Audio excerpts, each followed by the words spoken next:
welcome back. And we're moving into our first conversation for today. That is going to be with Minister of Foreign Affairs, Honorable Wilfred Sedi Elrington. Good morning and welcome, and thank you for joining us. Good morning. Good morning, Belize. Right. We're here to talk about the adjustments to the Referendum Act. And I know the Belize-Guatemala issue has been a long-standing issue, and there seems to be new developments just about every month in terms of this storied state of affairs. Can you begin by talking to us about what is to be expected with regards to these adjustments to the Referendum Act? Okay, things are moving fairly rapidly, it seems now. The Guatemalans have done almost all they need to do to be able to go to a referendum. The only thing that is left really is for them to indicate to their electoral commission or entity the fact that they want to have it put on the next ballot, the next occasion when they're going to have a national election. Mm-hmm. So we have got to make sure that we also are ready. And to get ready, we have to do two things. We have to get ratification of both the special agreement, which was signed in 2008, and the protocol to that, which was signed 15 months ago, which is going to clear the way for us to take the matter to the ICJ. The amendment to the Referendum Act is intended to make the referendum just like any other election. A simple majority will determine the issue. 50% plus one of the voters. So the person who gets the issue that gets the highest among the votes, whether yes or no, that is in fact going to be the decision of the people, which we are going to be bound by. In 2008, when we got into office, the Prime Minister had passed legislation, you will recall, and the National Assembly, the government, Prime Minister introduced it, National Assembly passed it, which allowed for the recall of members of the National Assembly by the people. That was a new issue which the Prime Minister felt very strongly about. And in that connection, we had amended the Referendum Act to make a valid referendum. It was necessary to have a 60% turnout of the voters, as well as a simple majority. Valid, yeah. All we are doing now is amending that piece of legislation to get back to the status quo ante the situation that existed before, where all they needed was a 60%, a simple majority, and there is no requirement with respect to the amount of people who must attend and vote. Now, my very simple amendment. In terms of understanding or setting the background for this issue is timing. Why now? We have seen quite a number of issues in the Sarstoon. President Jimmy Morales has made quite a number of inflammatory statements against Belize on this particular issue.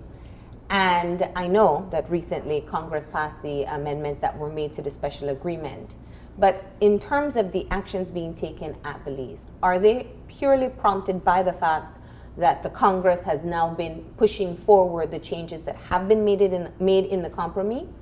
No, actually, this is part of a process which was started by the PUP government. As a matter of fact, we know that as early as 2007, the stage was set for the Secretary General in Sulsa to propose, or had made a proposal to government that we take the matter to the ICJ. To get it to the ICJ, these are necessary steps, and it has taken some 8 to 9 years to move from that position in 2008 when we signed the special agreement to now. That's an inordinate amount of time. As a matter of fact, it's a long time, and friends who have been supporting us have been very concerned and worried about the delay because every day is expensive.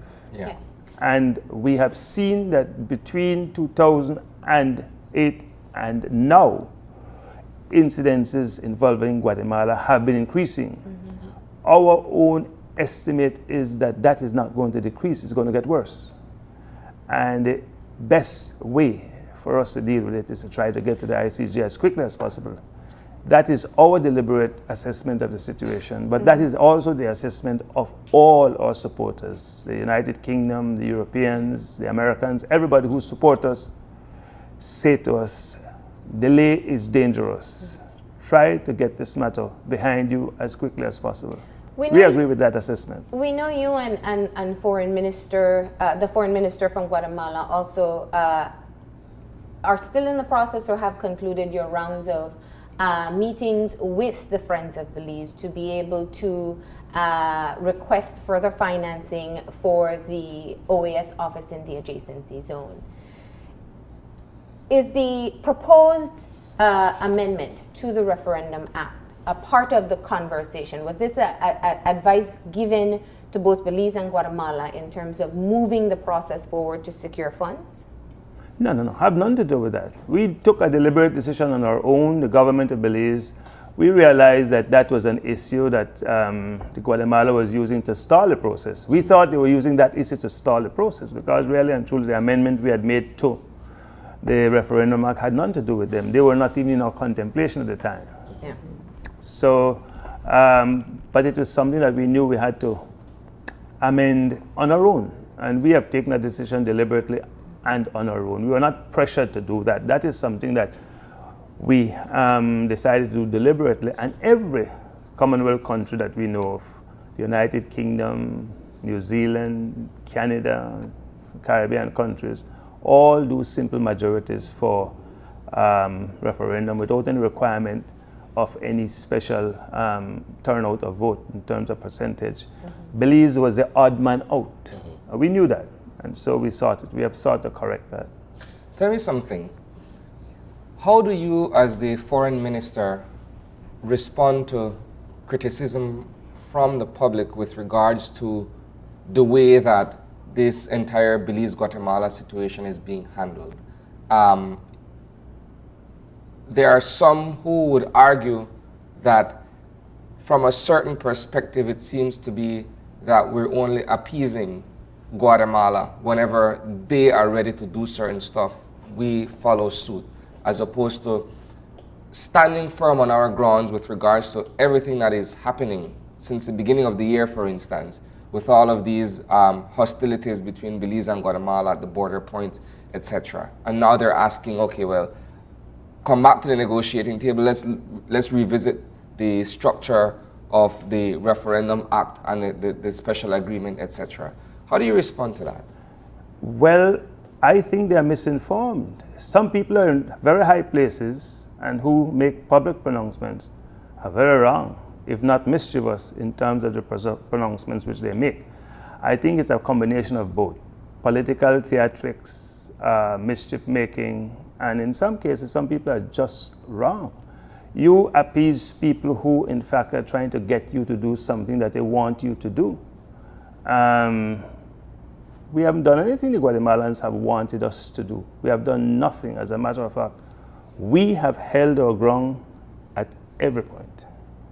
And I don't think any time in the history of this country have we been as bold and as clear in our pronouncements condemning Guatemala's behavior as we have been at the United Nations on more than one occasion. So there is no question of us caving in to Guatemala, but we are firmly of the view that it is imperative that we get this issue behind us as quickly as possible. It's an existential threat to our nation and to our society, and the quicker we can deal with it, I think the better it will be for all of us. And so going through a process which was determined as early as 2008 is not unusual. It is very normal. The only thing that is unusual about it is that it has taken us some 8 years to reach this point. We should have done it much earlier. Now, you speak about not having conceding to any point from Guatemala, but looking at the adjustments to the Referendum Act, this could be seen as a concession for the simple fact that this has been a message coming out of the government of Guatemala for several years. They were very fearful, they had concerns that Belize would not be able to meet the criteria to have a valid referendum, and in fact said so in many of their interviews and messages as they made their presentations. So to see Belize now take the steps to be able to make these amendments at this point, when they changed, the last changes were just made in 2008, it could be seen as a concession. No, and I'll explain to you why. The Guatemalans have gone ahead and done all they need to do to go to referendum. We are looking like the dilatory ones. They have gone ahead. They made observation with respect to the threshold some time ago, but that has not stopped them from going ahead. They have gone ahead. They have gotten this protocol to the agreement ratified in their Congress. They have gazetted it, and all that is left now for them to go and do, give instructions for the referendum date to be set and that kind of thing. We don't want to be caught unprepared. Yeah. This thing is very important for us. It's more important for us than it is for Guatemala. They are huge, they are big, they don't have a problem. We have the problem, and therefore we must be in a position to act as quickly as possible. We cannot be caught napping. Now, I take your point that the current Referendum Act stands out in terms of what is the typical standard in this region and in other countries. Yeah. However, it could be seen to be able to move to a simple majority, that it is almost a dilution of what is currently in place. What we do have in place is that 60% of the voting population needs to come out and participate in the referendum for it to be valid and binding. And following which the majority of whatever issue is decided would be deemed successful. Moving to a simple majority, regardless of turnout, can be seen as a dilution of what is currently in place. The Referendum Act is put in place in terms of if there are major decisions to be made and it's taken to the people, that we know that a proper representation of persons have participated and made a decision as to how we move forward. How do you respond to that? Can be seen also as being consistent with the international best practices. Okay. The United Kingdom recently held 2 referendums, one with respect to the withdrawal of Scotland and one with respect to the withdrawal of Brexit. Yeah. Simple majority. Simple majority. So there's nothing unusual about it. Simple majority. There is no, the international best practice is simple majority. In the United States, the situation is a little bit different. Even though you have a majority of people coming out, they don't decide the election of a president, you know. It's a thing called the Electoral College. Yeah. So there is no norm that is without exception. But the simple accepted majority in Commonwealth countries is what prevails. Let me go and I have said very clearly, you see, under the People's United Party government, up to the time they came out of office, the standard for referendum was simple majority. Yes. Yeah. And that was going that to be was my changed point. By our administration, and I'm explaining to you why it was changed. Because of the legislation which we passed, which allowed for recall of representatives, elected representatives, and we did not think we wanted it to be dealt with in a frivolous way. People probably would have tried to use it in a frivolous way. I think that was a thinking at the time. But it was not, when in fact it was the simple majority. The People's United Party had no complaint with it. They thought it was natural and normal. Yeah. And it was natural and normal. Now we are bringing it back to that. And there are people in the party who feel now that this is a dilution. It's a perverse thinking, in my view. It has no basis in logic. It's not a logical conclusion. I can see that one would want to make it for political grandstanding, Yeah. but really it has no basis in logic.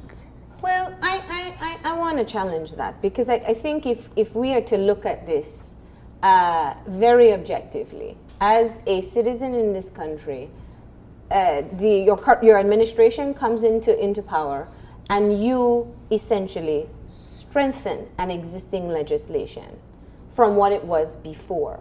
And now you are reverting back to it, saying it is now better off the way it used to be, when we haven't had, outside of the Senate referendum, any other practices to be able to see if we would be able to get the 60% to validate any referendum that would come. One.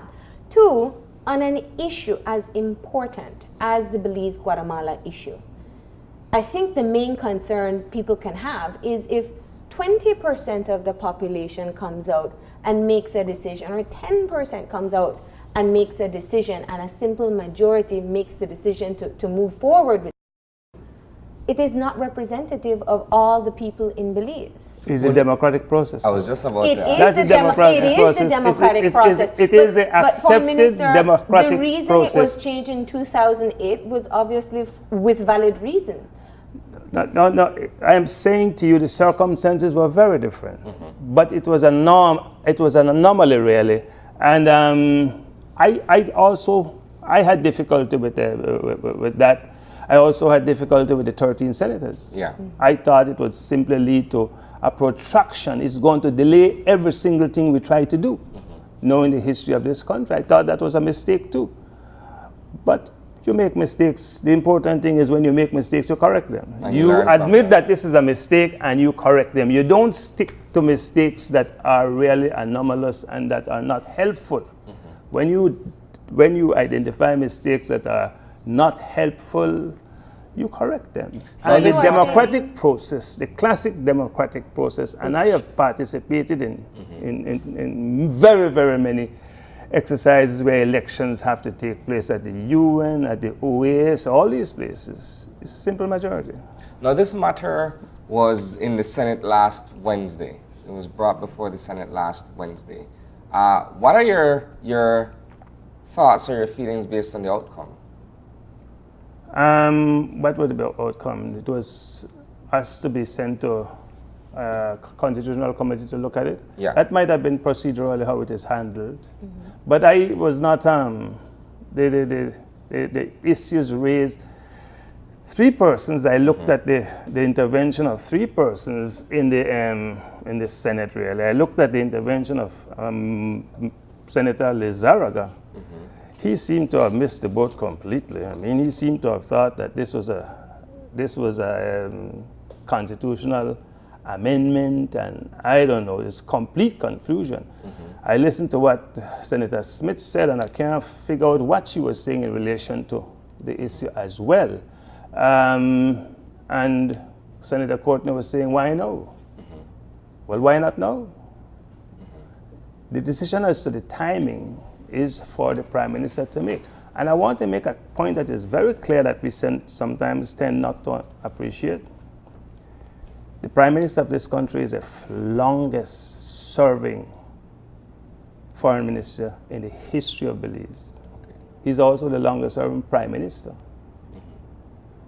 He is very, very knowledgeable. I don't think there's another person more knowledgeable than him on this subject of the Belize Guatemala claim. He also is exceedingly good at, in fact, arriving at dates for election and decisions regarding elections. He had no difficulty in winning 3 consecutive elections. No other politician locally has done that.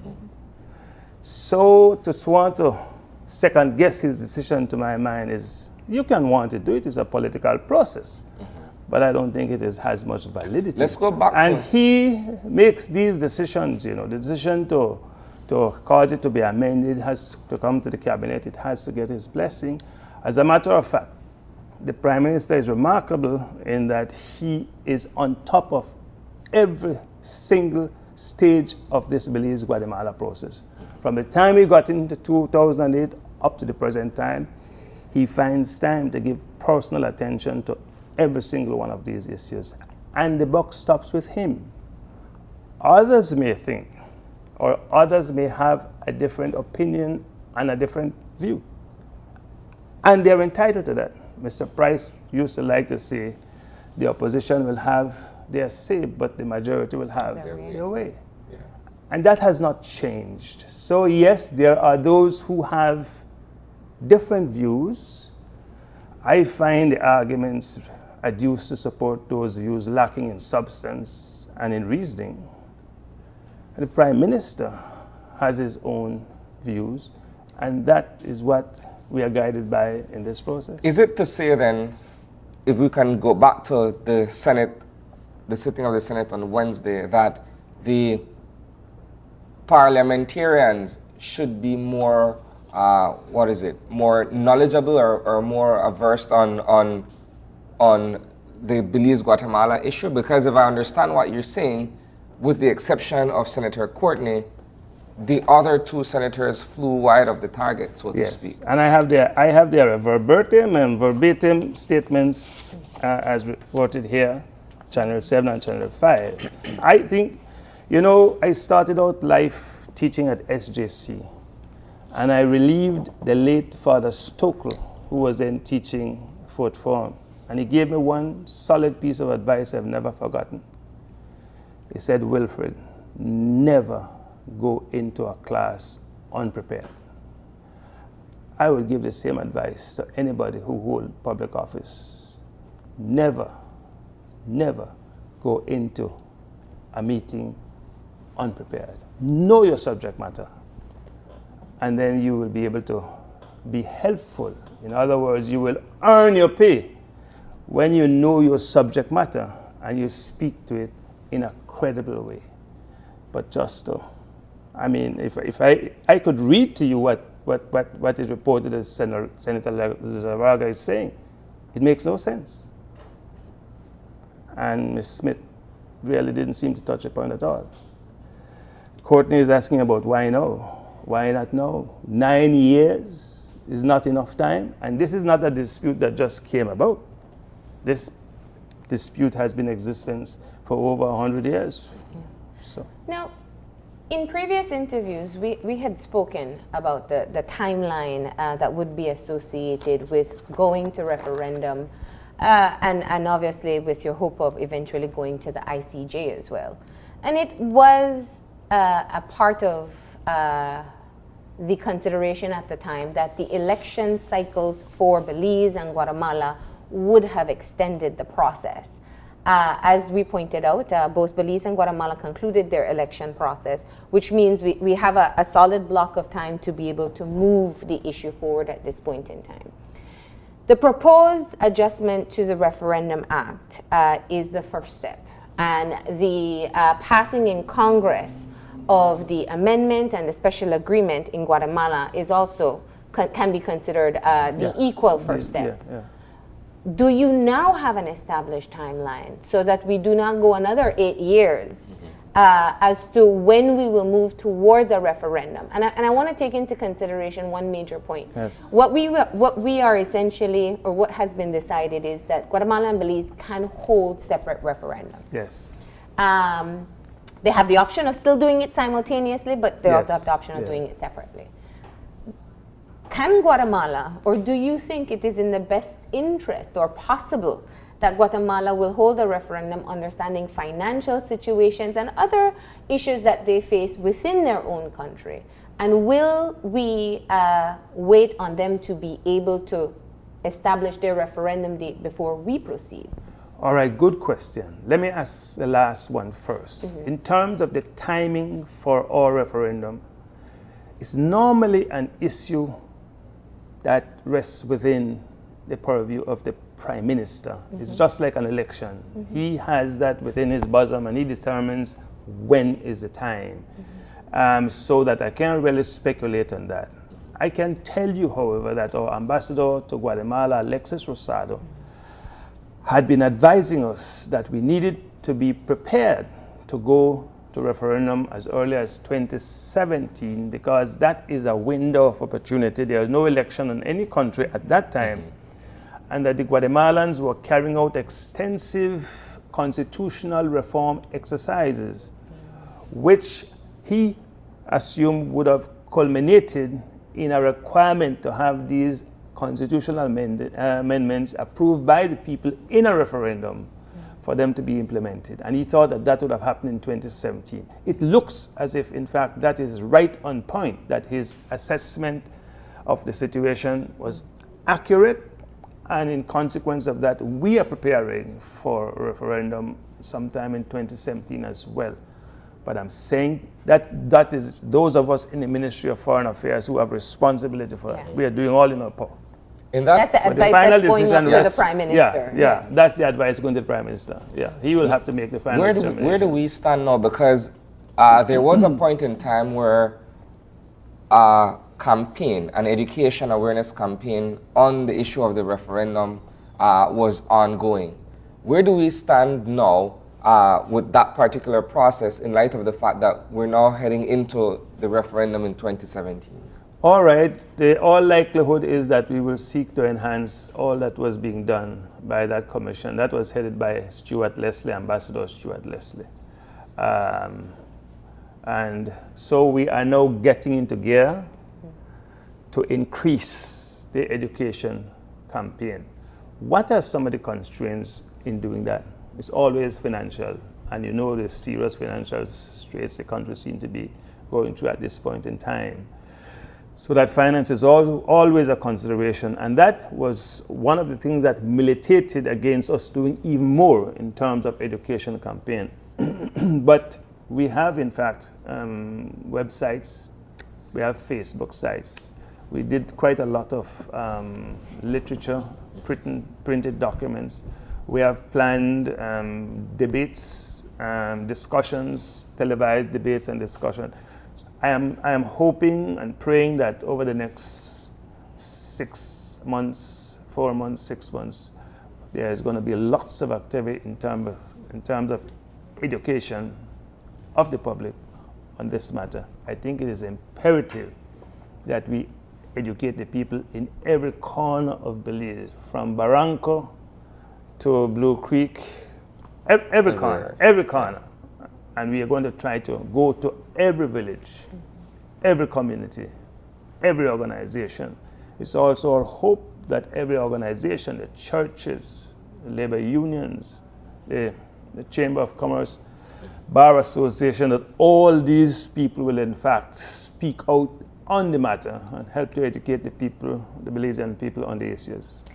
Now, will there be a lobbying effort as well? I know you have stated before that essentially the education campaign is to encourage people to see that the ICJ is the best way forward for Belize. In other words, you are pushing for people to vote yes to go to the ICJ. Yes. Will you have a dedicated lobbying effort to get other agencies on board? We are working on that already. Mm-hmm. We are working on that already. This is a national issue. It's not a party political issue. It's a national issue. Belizeans need to understand that whatever decision is made when we go to referendum, it's going to change the shape of Belize. Binding. All of us are going to be affected by it. Nobody's going to escape that. Whether we stay, whether we decide not to go to the ICJ, I can tell you, I have no doubt that if we decided not to go to the ICJ, the incidents along the border, in the Sarstoon, on the Caribbean Sea, are going to increase. I mean, already it's very difficult to contain, but I am sure that it will only get worse. So if we stay, we are going to be impacted by it. If we go, there is going to be impact as well. So I think that... Forgive me for asking a hypothetical question here, but I feel the need to. So if we are to go through the referendum process, proceed to the International Court of Justice, the International Court of Justice rules in Belize's favor, how certain are we that Guatemala would respect the outcome, and then we won't be having these incursions and all these other incidents that you speak of? Good point, good point. We are certain of that because it would be in Guatemala's interest to observe the outcome. Guatemala, just like us, still don't have their borders intact because of the dispute. So both Belize don't have certain borders, Neither does Guatemala. So that is certainly going to help to conclude and finally give them the borders that they need for their own territory. Also, too, it makes it easier once we have this dispute ended for us to associate together in SICA as we do, in the OAS as we do, at the United Nations as we do. Also, to the United Nations Court to deal with disputes, territorial disputes between countries, is the ICJ. And the United Nations, the countries of the ICJ, won't take kindly to one of the countries who subscribe voluntarily to the jurisdiction fails to observe its ruling. And so pressures are going to be brought to bear on Guatemala to ensure that it complies.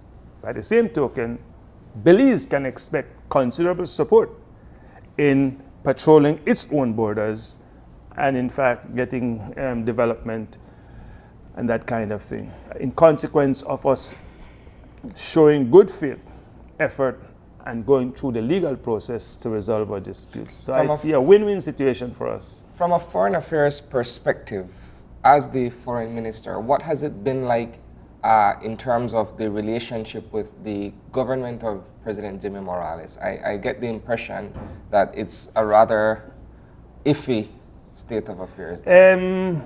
President Jimmy, let me be very candid. And I like to tell the truth. All the while we were dealing with the Guatemalans, especially the one before Jimmy Morales, the one that was incarcerated, he had actually come to Belize. He had actually made it public that he wanted to have a good relationship with Belize. And we had actually signed 13 agreements, or 15, which they have already ratified in their Congress and gazetted to enhance the relationship with Belize. So up to that point, the relationship was good. And all my dealings with the foreign minister, all the foreign ministers, but particularly with the last one, Carlos Raul Morales, he kept on saying, he says, Mr. Elrington, if we can avoid incidences in the Chicky Bull resulting in fatality, we should have no problem. If we can avoid incidences. It's when we have the incidences then we have problem. Because when we have incidences, the communities from where the deceased come get very hostile, very annoyed, and then they bring pressure to bear on their own government. And so their own government and the politicians and as well as the media get in the government's case. And so they find themselves in a difficult situation and have to respond to appease their people. And that is when we have the difficulty. Jimmy Morales is new and he's not experienced in these affairs, and so he has to rely a lot on his foreign minister and the other people in the military. I think he's trying his best, but he has tremendous difficulties from other sources, crime. Does that explain then why there seemed to have been a militarization of the Sarstoon River, and the fact that in our case, from a domestic perspective, Belizeans can't really traverse the Sarstoon as freely as we would want to, or as freely as we have in the past? We don't feel that we can do that. We don't feel, when we are in the Sarstoon and in Guatemala, we don't feel like when we are in Mexico and in that area there, the Rio Hondo and the like. That is true, because the relationship is strained, and whenever there are incidents, that relationship becomes even more strained. And we have got to manage it. The role of the Ministry of Foreign Affairs is to manage those incidences, make sure they don't get out of hand, make sure they don't escalate to the point where we have actual military confrontation, which is a real possibility at all times. So we have got to make sure that we are in high gear, although we don't make noise and we don't grandstand and we don't go on the media. We have got to make sure that we carry on soft diplomacy to try to resolve these matters peacefully. Yeah. I want to, in purpose of being able to round off the conversation, the campaign that will essentially start in going to the ICJ, in going to the referendum to decide on going to the ICJ, I would imagine would have to have a change of strategy. the confrontations that we have seen in the Sarstoon have been documented. They're on social media, they're all over the news. And what is different now versus 8 years ago is we would hear stories from Chickabowl, we would hear of reports versus seeing firsthand this interaction that takes place with the Guatemalan military, with civilians, and also our military personnel. As the Minister of Foreign Affairs, how do you shape the message to the Belizean people? It has always been an emotional issue. It has always been a situation where people perhaps will not delve into the historical elements, but will react from the gut.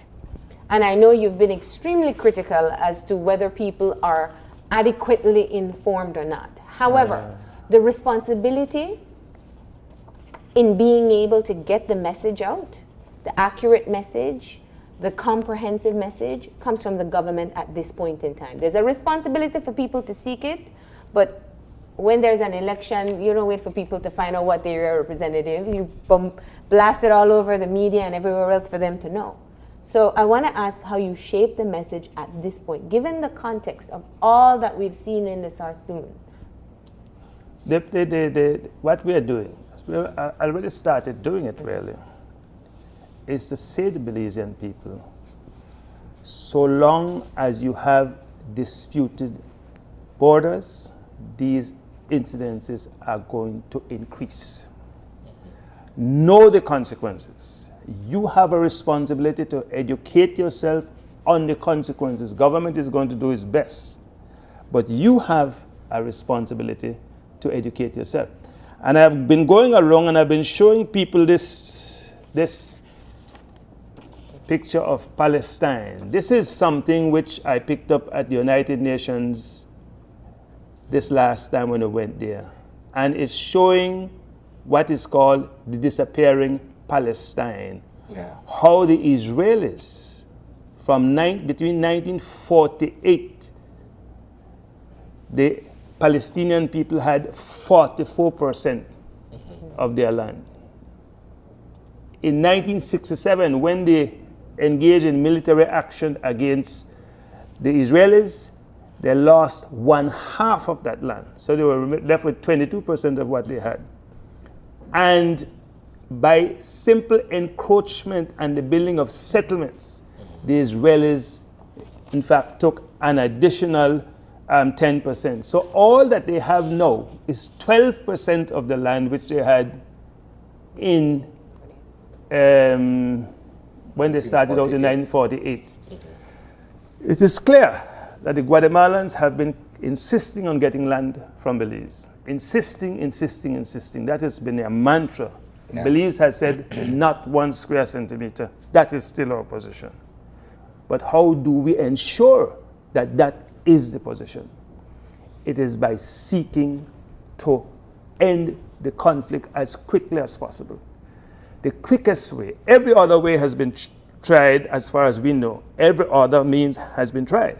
The only two that is left really is going to the ICJ and of course the other one which I don't even want to mention. Yeah. And so we are doing our best to tell people to go on the TV, to produce these maps, to disseminate them to every single Belizean home, to explain it, to explain the dangers that are inherent in this situation, hoping that all Belizeans are going to come on board and try to unite. The most important thing that the country needs now is unity, particularly from its leadership. It needs a united front so that we can give one message to the Belize people. If we are giving different messages, people are going to be confused and the whole country will be put in jeopardy. Okay. All right. Well, Foreign Minister, we want to thank you for joining us this morning to be able to speak about the adjustments to the Referendum Act. And of course, this is all a part of the larger topic, which is looking at Belize, Guatemala, and their unfounded claim on Belize. We thank you for joining us this morning. I want to thank you for inviting me, and I want to I want to wish you, your team, and the people of Belize, beloved Belize, a Merry Christmas and a prosperous 2017. Safe, secure, and prosperous 2017. Thank you very much. Thank you very much. We're going to go ahead now and take a break, and when we come back, we'll learn even more about the OAS process, but through the eyes of some high schoolers, of course, from the Belize High School. So stay tuned. We'll be back in a few.